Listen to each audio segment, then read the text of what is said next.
what's the point of overtaxing high net worth individuals to begin with? I mean, I think there's an element. Tough. I don't know. You asked the question. Are you volunteering for Zoltan Mondami? No, I mean, like, let him cook. I don't. Go ahead. It's okay. No. I'm just asking. Like, what's the premise? Like, you think the government's not taxing high net worth individuals enough? That you want to live ultimately in a nation with a Gini coefficient that's somewhat down to earth.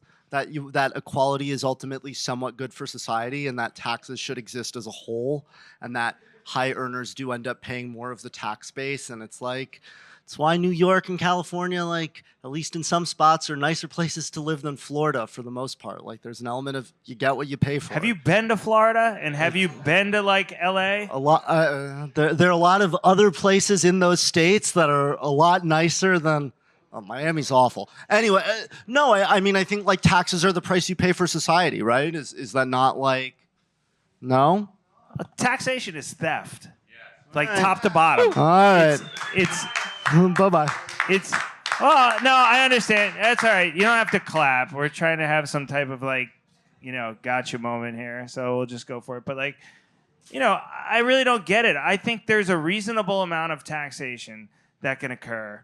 Look, between state tax and federal tax, I pay 50% of what I earn, right? And so what's the argument here? Is the argument for 60% taxes? Is it for 70% taxes? Is it for an unrealized gains tax? I don't know. Definitely not. I think it's if you're a government, you want your people to get richer, and, like, in some instance that does require just give them other people's money.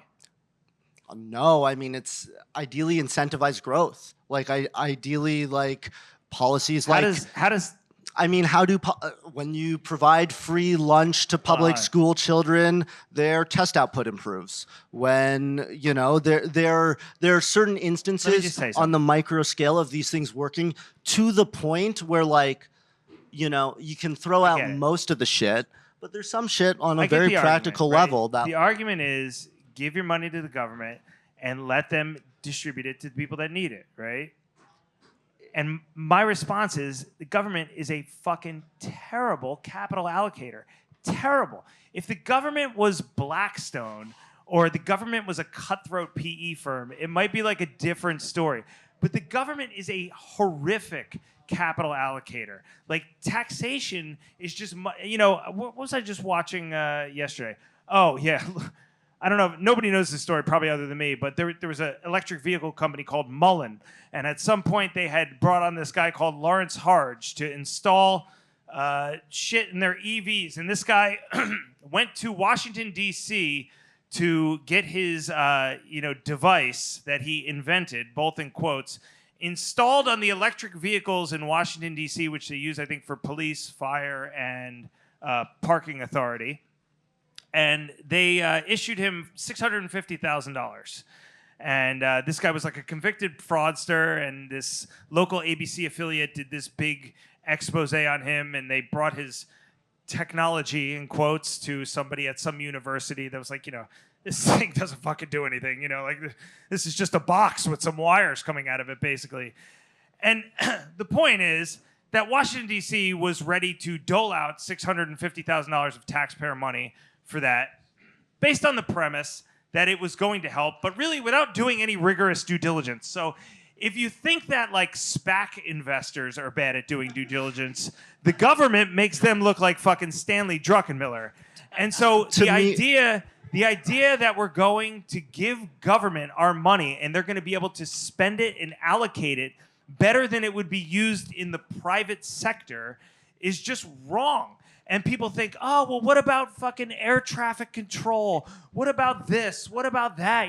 What are we going to do without that? There's a privatization spot for all of those things. There will be companies. It's like the banks. Do the banks need to be subsidized by the government? No. Eventually, the good banks will prevail. The bad banks who are risky will fail. People will lose money. It's going to happen anyways. Sometimes. It just happens, but it just happens in different ways. Either people are going to take socialized losses, and the lower class is going to eat the big four banking dong like they did in 2008, or it'll happen in some way that's going to be less PR friendly, but banks will also fail if there's a private model. And so the idea that like taxing high net worth individuals is going to be a better idea than just allowing them to invest their capital on their own. Like, they're sharp to begin with. They earn the capital, so you have no right to take it, after that. And I feel like, we should be thinking about how to tax less and get more from what we're taxing. Sure, I think it's a better argument for small government than no government, because I think the things that work for people's tax dollars, small towns that have parks, like they like that shit because they feel like, oh, this is my tax dollars at work. It's why people feel very much at the whim of school districts when they want to, raise a family. Like that's 100%. And like the farther I just moved from here, having lived here my whole life, I already see more value for my tax dollars not being in New York City. And friends who have left other big urban centers have said something similar. Where'd you move from? Westchester, but not far. But like Oh, already, cool. it's like just, oh wow. And friends that moved from like Chicago to other suburbs and all this, and they just see like my life is cheaper. My groceries are cheaper. They don't need to sit in traffic. They don't need to like just. It's a less stressed existence in a certain way. I think it like goes back to this sort of like family rearing thing. Bitcoin. It sounds like you're trying to convince yourself. Was it your idea to move to Westchester? I don't know, man. All right. Thank you. Fuck Nick. me. We got one more question over here before we move on to the next round of topics. Appreciate you, though. Westchester's beautiful.